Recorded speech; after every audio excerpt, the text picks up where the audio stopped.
Member, DDC के मेंबरान, BDC chairperson, BDC के मेंबरान, सरपंच साहिबान, प्यारे भाई और बहनों, 3 जून को मैं बीरवा टाउन हॉल के कार्यक्रम में था और उस समय चेयरमैन साहब ने, आप सभी साथियों ने कई बातें कही।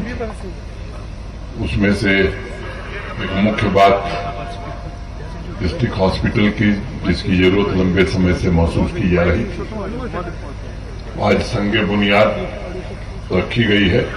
सबसे पहले मैं बड़गांव के सभी नागरिकों को इसकी हृदय से बधाई देना चाहता हूं। 2 साल का समय आरएनबी के चीफ इंजीनियर साहब ने लिया है और उनसे हम लोगों ने आग्रह किया है कि साहब ये 1.5 वर्ष में बन जाए, और उन्होंने इस बात को स्वीकारा है कि नहीं, कोशिश करके 1.5 साल में बनाए। लंबे समय से बड़गांव के लोगों का इंतजार था। 125 बेड का अस्पताल लगभग 50 करोड़ रुपए की लागत से बनेगा। हेल्थ डिपार्टमेंट ने भी काफी कोशिश की है। एक अनुरोध मैं सेक्रेटरी हेल्थ से करूंगा कि इस अस्पताल के लिए जो आवश्यक मैन पावर, उसकी प्रक्रिया भी हम लोगों को शुरू कर देनी चाहिए, ताकि भवन का निर्माण जब पूरा हो तो मैन पावर की उपलब्धता भी रहे, ताकि अस्पताल ठीक से चल सके। स्वाभाविक रूप से अभी मेहता जी को आप सुन रहे थे, जब व्यवस्थाएं ठीक से चलती हैं तो इससे सामान्य आदमी को लाभ होता है।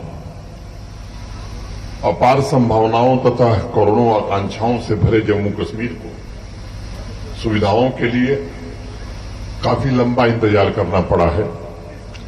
आपके सपने और सरकारी सुविधा के बीच पहले जो लंबा फासला हुआ करता था, उसे कैसे कम किया जाए, कैसे समाप्त किया जाए, उसकी हर कोशिश की जा रही है। और मुझे लगता है कि आज का जो कार्यक्रम है वो इसी बात का प्रमाण है। फिर से जम्मू कश्मीर अपनी पूरी ताकत, क्षमता और नागरिकों के जीवन स्तर को बेहतर बनाने के लिए पूरा प्रशासन शिद्दत से, संवेदनशीलता से काम कर रहा है। व्यक्तिगत रूप से मैं मानता हूं कि जम्मू कश्मीर में वो क्षमता है, वो सामर्थ्य है कि वह भारतवर्ष का सबसे विकसित राज्य बन सकता है। इसलिए जन जन की सोच में बदलाव आए, भविष्य उन्मुख विचारधारा सबके मन में रहे, विकास की योजनाओं को राजनीति के ऊपर रख करके प्राथमिकता देकर देश के मुकुटमणि को प्रगति की नई ऊंचाइयों पर पहुंचाने के लिए प्रशासन और जम्मू कश्मीर के नागरिक साथ मिलकर के समर्पित भाव से यदि काम करेंगे तो ये लक्ष्य हम निश्चित रूप से प्राप्त कर सकेंगे। कार्यक्रम के संचालक महोदय ने बताया कि कल माननीय प्रधानमंत्री जी ने पीएम विश्वकर्मा योजना का शुभारंभ किया। 18 तरह के जो आर्टिजन्स हैं, वो चाहे पत्थर तोड़ने वाले हों, लकड़ी का काम करने वाले हों, ब्लैक स्मिथ लोहार हों, सोनार हों, ऐसे 18 तरह के लोगों के जीवन में एक बड़ा बदलाव इस योजना के कारण शुरू हो रहा है। देश के करोड़ों लोगों को इस योजना का लाभ मिलेगा। कल माननीय प्रधानमंत्री जी ने इस योजना का शुभारंभ किया। जम्मू कश्मीर प्रशासन भी प्रतिबद्ध है कि ऐसे सभी लोगों को पंचायत स्तर पर चिन्हित करना, उनका कार्ड बनाने का काम जिला स्तर पर होना और फिर यूटी स्तर पर अंतिम सूची प्रकाशित कर दी जाए, ताकि 3 लाभ उसमें मिलने वाले। एक तो हर व्यक्ति को 15,000 रुपए की टूल किट, उसका वाउचर मिलेगा सरकार की ओर से। आप जो भी चाहेंगे वो 15,000 रुपए का सामान खरीद सकते हैं। जो भी हमारे आर्टिजन्स हैं, उनकी ट्रेनिंग का भी इंतजाम इसमें रखा गया है। वो व्यवस्था भी जम्मू कश्मीर प्रशासन बना रहा है और आपकी ट्रेनिंग भी होगी। और प्रतिदिन, क्योंकि ये जो लोग हैं रोजमर्रा काम करते हैं और तब उनका परिवार चलता है। तो 500 रुपए प्रतिदिन ट्रेनिंग के दौरान भी ऐसे आर्टिजन्स को देने की व्यवस्था इस योजना में की गई है।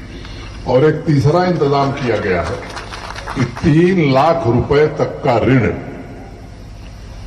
5% ब्याज पर 5% इंटरेस्ट पर 3 लाख रुपए तक का लोन बैंकों से उनको मिलेगा। पहली किस्त में 1 लाख रुपए, ताकि वो अपना व्यापार बढ़ा सके, और जैसे ही वो 1 लाख का भुगतान करेंगे 2 लाख रुपए का ऋण उन्हें और मिल जाएगा 5% के ब्याज दर पर। मैं समझता हूं कि पिछले 9 वर्षों में अगर आप देखेंगे 2014 के बाद, तो समाज के सभी वर्गों को कैसे मुख्य धारा से जोड़ा जाए, आर्थिक और सामाजिक रूप से कैसे उन्हें मजबूत किया जाए। चाहे वो जनधन योजना के अंतर्गत हर इंसान का बैंक खाता खोला गया, प्रधानमंत्री मुद्रा योजना के अंतर्गत 10 लाख रुपए के ऋण उन तमाम नौजवानों को, उन बहनों को जो स्वरोजगार अपना काम करना चाहती थी, उनको बिना किसी कोलेटरल गारंटी के दी गई। और जम्मू कश्मीर तो उसका सबसे बड़ा लाभार्थी है। पिछले 3 वर्षों में लगभग 5 लाख से ज्यादा नौजवानों को, बहनों को हम सब ऋण उपलब्ध कराने में हमें सफलता मिली। पिछले वर्ष जब बैक टू विलेज 4 चल रहा था और माई टाउन माई प्राइड 2 का कार्यक्रम, तो जो काम थे उसमें लिए गए, उसमें एक महत्वपूर्ण काम था कि हर पंचायत से 15 नौजवानों को हमें आइडेंटिफाई करना है और उन 15 नौजवानों को आर्थिक सहायता देकर के वो खुद अपना काम करें, केवल खुद को नहीं बल्कि एक आध लोगों को और रोजगार दे सके। और मुझे आपको बताते हुए खुशी है कि कार्यक्रम समाप्त हुआ उसके 1 महीने के अंदर, उस समय जम्मू में थे हम लोग, 75,000 नौजवान बच्चों और बच्चियों को 939 करोड़ रुपए का ऋण दिलाने में जम्मू कश्मीर प्रशासन को सफलता मिली। मुझे लगता हमारी बहनों का सेल्फ हेल्प ग्रुप है, 6 लाख से ज्यादा बहनें हमारी जुड़ी हैं आज सेल्फ हेल्प ग्रुप से। उनके लिए भी अनेक कार्यक्रम जम्मू कश्मीर प्रशासन चला रहा है। स्टैंड अप इंडिया की जो योजना शुरू हुई है देश में पिछले 8 सालों से, खास तौर से हर बैंक को यह निर्देश है कि कम से कम 2 मामले आपको स्टैंड अप इंडिया के अंतर्गत अनिवार्य रूप से करने हैं। और उसके पात्र लोग कौन है? SC, ST और महिला। तो समाज के हर वर्ग के लिए कोई न कोई योजना आज भारत सरकार चला रही है, आदरणीय प्रधानमंत्री जी की दूरदृष्टि के काम। और जम्मू कश्मीर तो उसका एक जीता जागता उदाहरण है, क्योंकि बिना किसी भेदभाव के सुविधा और संसाधन जम्मू कश्मीर के हर समाज को पहुंचे, जो माननीय प्रधानमंत्री जी का निर्देश है, उस निर्देश पर ईमानदारी पूर्वक जम्मू कश्मीर प्रशासन काम कर रहा है। चाहे वो पेंशन हो, गैस सिलेंडर हो, हॉस्पिटल हो, गरीब के घर पर छत हो, सड़क हो, बिजली हो, पानी हो, रेहड़ी लगाने वालों, दिहाड़ी मजदूरों को भी आज ढेर सारे लाभ दिए गए। किसान हो, नौजवान हो, सबको सहायता देने की कोशिश की जा रही है।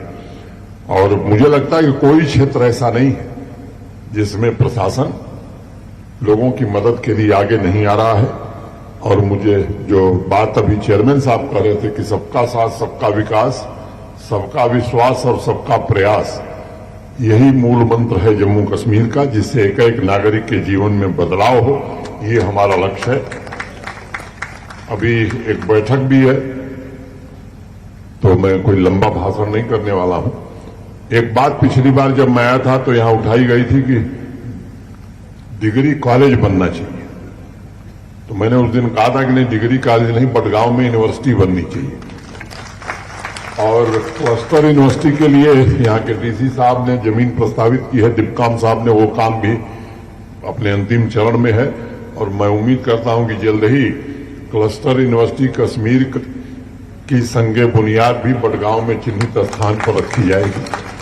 मुझे याद है पिछले दिनों जब आप सब राजभवन आए थे, तो जो पहल जम्मू बडगांव जिले के प्रशासन ने और यहाँ के डीडीसी चेयरमैन और चुने हुए प्रतिनिधियों ने लिया है, मैं बेईमानी होगी अगर मैं उसकी प्रशंसा न करूं, सराहना न करूं। जो संकल्प आपने लिया है, जिस रास्ते पर आप बढ़े हैं, कम संसाधनों के बावजूद स्मार्ट बड़गांव बनाने का संकल्प जब यहाँ के चुने हुए जनप्रतिनिधि ले रहे हैं, यहाँ का प्रशासन ले रहा है, यहाँ के आम नागरिक ले रहे हैं, तो मुझे कोई संदेह नहीं है कि श्रीनगर स्मार्ट सिटी के बाद बडगाम स्मार्ट सिटी भी एक हकीकत बनेगा, केवल सपना नहीं रहेगा।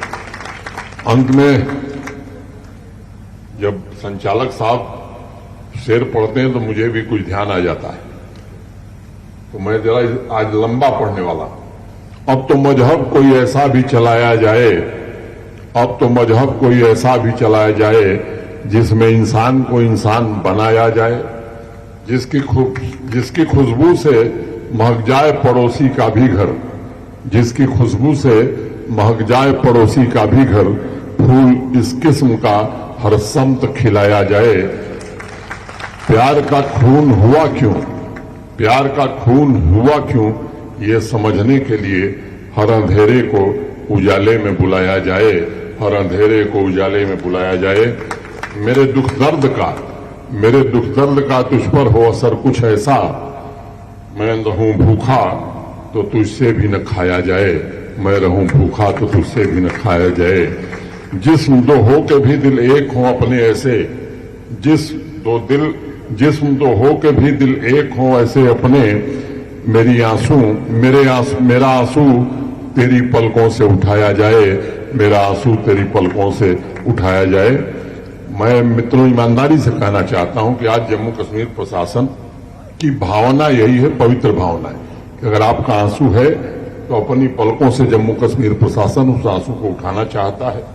और ये भावना एक दूसरे के अधिकारों और कर्तव्यों के सम्मान में अगर काम करती रहेगी तो मुझे पूरा यकीन है कि विकसित भारतवर्ष की तस्वीर बदलने में जम्मू कश्मीर बहुत ही महत्वपूर्ण भूमिका आने वाले समय में निभाएगा। हमें सोच में भी बदलाव लाना होगा। सामान्य तौर पर हमारी ख्वाहिश होती है कि सरकार सब कुछ कर दे, क्योंकि ये सरकार की जिम्मेदारी। क्या दिन में 1 मिनट भी हम ये सोच सकते हैं कि देश के प्रति नागरिकों का भी कुछ दायित्व है? क्या हम ईमानदारी से अपने गिरेबान में झांक कर समाज का हर एक व्यक्ति ये कह सकता है कि वो हर कदम ये सोचकर उठा रहा है ताकि जम्मू कश्मीर मेरा देश और मेरे तिरंगे की शान बढ़े? हम किसी को 100 रुपया भी देते हैं तो हिसाब रखते हैं। जरा सोचिए, देश आपको बेहिसाब दे रहा है, सब कुछ दे रहा है, आपका पूरा जीवन इस राष्ट्र ने, इस भारत माता ने ही निर्मित किया है। लेकिन क्या हमने मुकद्दस मन में कभी हिसाब लगाया, सोचा कि इस देश का मेरे ऊपर कर्ज है, मुझे इस मिट्टी का भी कर्ज चुकाना है? इसलिए मैंने आपसे निवेदन किया कि सोच में बदलाव, ये समय की जरूरत है। हम एक तरफ अपने अधिकारों के प्रति तो जागरूक रहते हैं, लेकिन सामान्य रूप से अपने कर्तव्यों के प्रति हम अनजान हो जाते हैं और तब दिक्कतें पैदा होती हैं। एक दूसरा पहलू भी इसका है, इसी आवाम से अनेक नौजवान उठकर इस देश की एकता और अखंडता के लिए आतंकवादियों से लड़ते हुए अपने जान की बाजी लगा रहे हैं, अपने जीवन को कुर्बान दे रहे हैं। चाहे वो मनप्रीत, आशीष, हुमायूं भट्ट, मुदस्सिर, सैफुल्लाह जैसे हमारे बेटे थे, जिन्होंने आपके अमन चैन के लिए, आपकी खुशहाली के लिए अपना सब कुछ बलिदान कर दिया है। और इसलिए ये सोचने की जरूरत है कि हम क्या कर सकते हैं, हम नए जम्मू कश्मीर के निर्माण में क्या योगदान दे सकते हैं।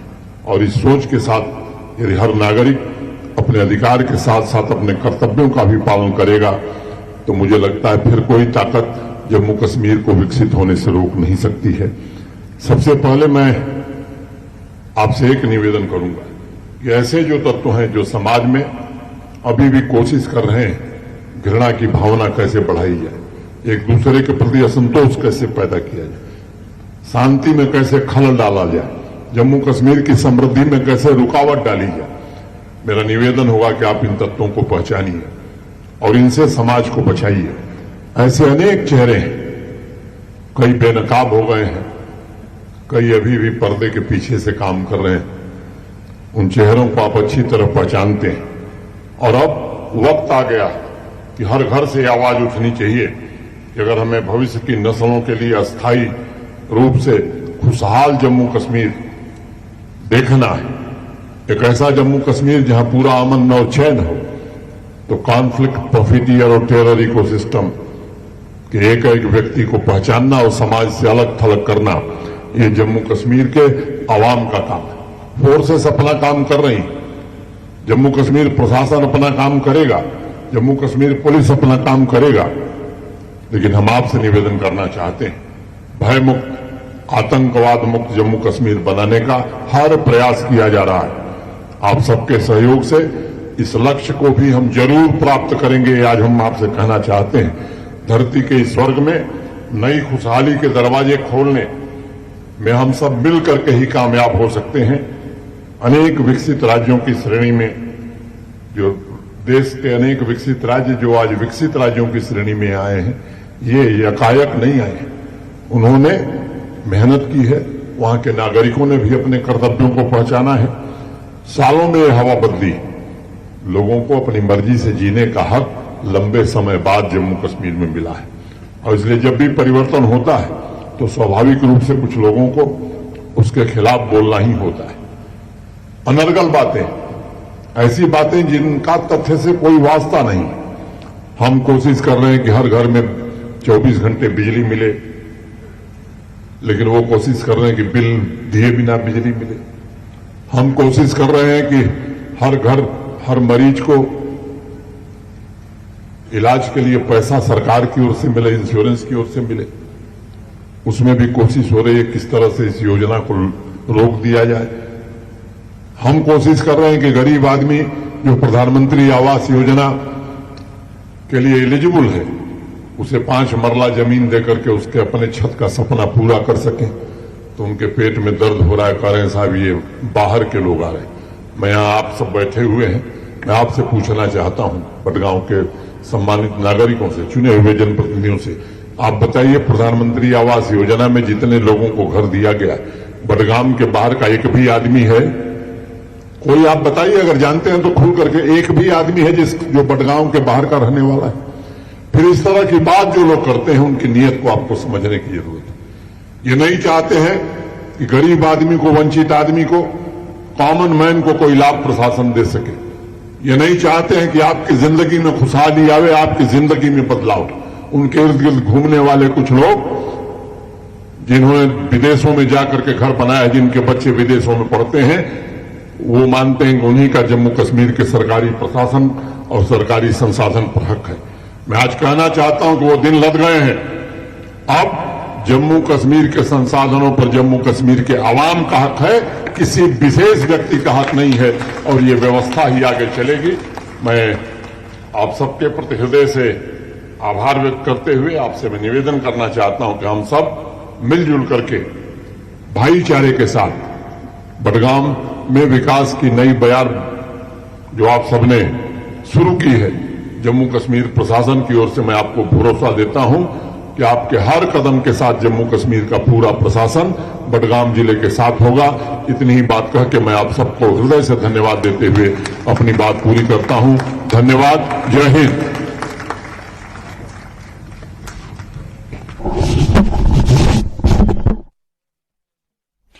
तो एलजी मनोज सिन्हा को आप सुन रहे थे, जहां बडगाम में उन्होंने सरकारी अस्पताल की आज नींव रखी है। बड़ी सौगात बडगाम वासियों को उन्होंने दी है, और साथ ही कई बातें उन्होंने कही है कि जम्मू कश्मीर के विकास के लिए एलजी प्रशासन प्रतिबद्ध है, और कई ऐसी योजनाएं हैं जिसके माध्यम से लोगों को जोड़ा जा रहा है। जन जन तक योजनाओं का लाभ पहुंचाने के लिए एलजी प्रशासन प्रतिबद्ध है। इस तरह की बातें उन्होंने अपने संबोधन में कही। आज बडगाम में एलजी मौजूद हैं और यहां पर सरकारी चिकित्सालय की उन्होंने नींव रखी है। सरकारी चिकित्सालय परिसर में वो मौजूद हैं। आप तस्वीरें देख रहे हैं, जहां अब से कुछ ही देर पहले, अपने संबोधन से पहले, एलजी मनोज सिन्हा ने इस चिकित्सालय की नींव रखी, और अपने संबोधन में उन्होंने जम्मू कश्मीर की जनता के प्रति विकास, उनके विकास के प्रति अपनी प्रतिबद्धता को अपने संबोधन में शामिल किया।